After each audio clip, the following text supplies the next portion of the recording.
Battlecry of Freedom by Ngakma Nor'dzin. Part 2. The Slogans. Slogan 14. Meditating on the delusions as the four spheres, emptiness is unsurpassable protection. Trul nong kujia gompa yi, tong ni srungwa la nam me. Harmony with the horse requires the unity of presence, attention, and physical connection.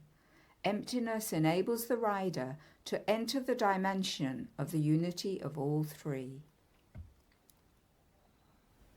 Riding requires engagement at the level of mind, energy, and body. It is important to be present in the experience of riding, with the mind free of distraction. This is the sphere of emptiness.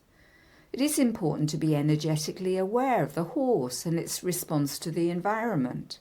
This is the sphere of energy. It is important to be aware of the physical contact of human body and horse moving together. This is the sphere of form. When these three aspects are unified, the rider is engaged and present, and riding is harmonious.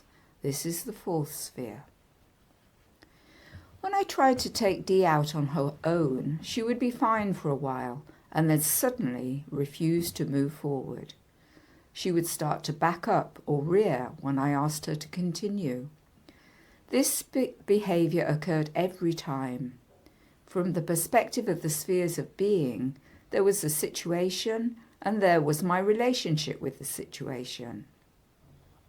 If I became irritated with Dee, this would be to take her behaviour personally. She was deliberately spoiling my ride.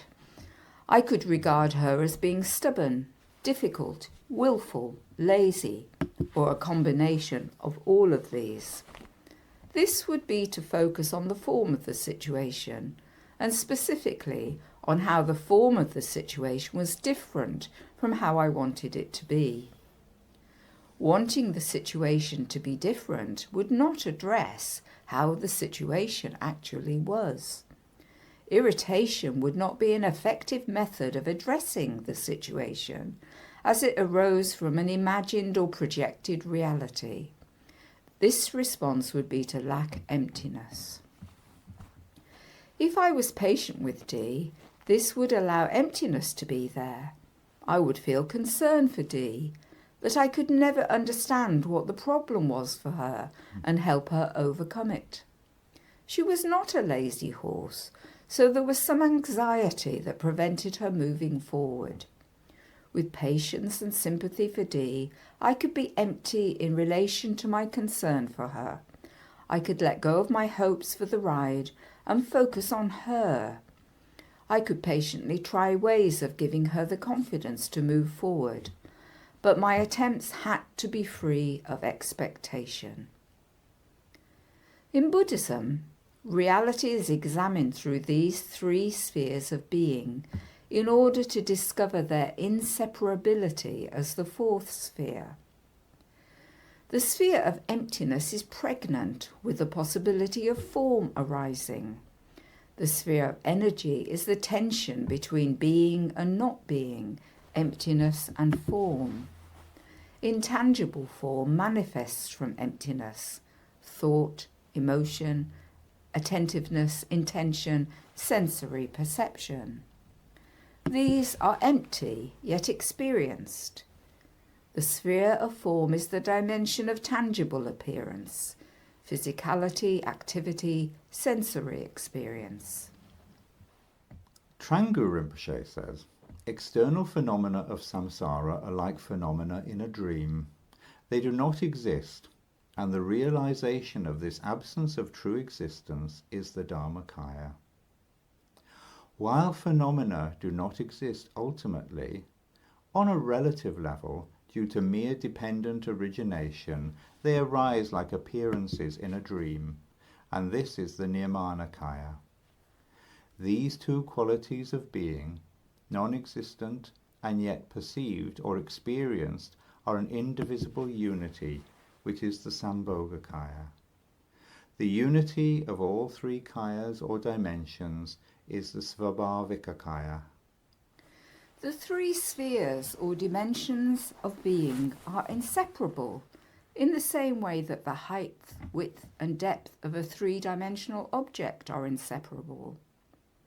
To experience the inseparability of the dimensions of being is to awaken. Inseparability is the non-duality of form and emptiness, the unity of the two spheres of form and the single sphere of emptiness. The two spheres of form are intangible appearance and tangible manifestation. To deny inseparability, to deny non-duality, is to be deluded.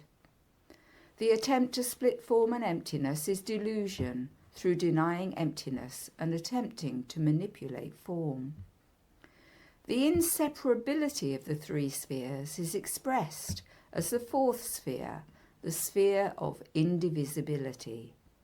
It is impossible, of course, to force the three spheres to be disunited, and yet that is what is being attempted continually by all beings. Awakening is ceasing to engage in this process. Khandra Dechen and Ngakpa Chogyam say, Chökyu is the sphere of unconditioned potentiality, the dimension of emptiness. Longku is the sphere of intangible appearance, the dimension of energy, the infinite display of light and sound.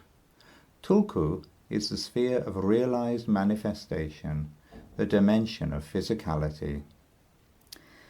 Emptiness is the key, because emptiness is a sphere which is denied. Form is easily recognized, and there is experience with manipulating form, but there is a disconnection and lack of experience of the sphere of emptiness. This disconnection can be overcome through meditation practices that introduce the experience of emptiness, either through analysis or examination. Emptiness can also be discovered through both happy and sad life experiences. The sphere of emptiness can become available through devoted relationship with a teacher. Chogyam Trungpa Rinpoche says, you begin to realize that the essence of your mind is empty, that the nature of your mind is light and clear, and that the expression or manifestation of your mind is active. Emptiness is protection from delusion because it corrects the relationship with form. It reunites that which delusion attempts to split. Emptiness makes it possible to awaken to the realization of the non-duality of emptiness and form. Then the indivisibility of emptiness, energy and form can be realized.